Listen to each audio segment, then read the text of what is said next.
تتذكر آخر يوم شفته؟ يعني سبحان الله اخر يوم انا متعود الصبح ارتب للجنطه مالته مال الحاسبه وشغل السياره، اخر يوم ما قعدنا سبحان الله. ما قعدت؟ ما قعدنا.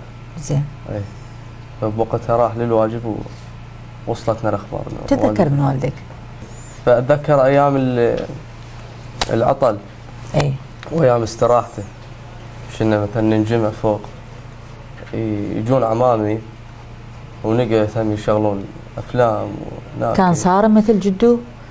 يعني جدك كان يقول انا صارم بالتربيه بالتعامل مع ابنائي حتى اقويهم للحياه، كان صارم وياك؟ والدي مو كان صارم، بس كان يعاملنا بطريقه تختلف. شلون؟ يعني راضي يقوينا. نعم. نتعامل، ما كان يستاهل وياي، ما كان مثلا يسمح لي اطلع بوقت متاخر له. نعم. اي يعني كانت قراراته تختلف، وانا اكثر شيء اعتمدت على جدي بالتربيه. نعم. لان والدي كان تعرفين مشغول.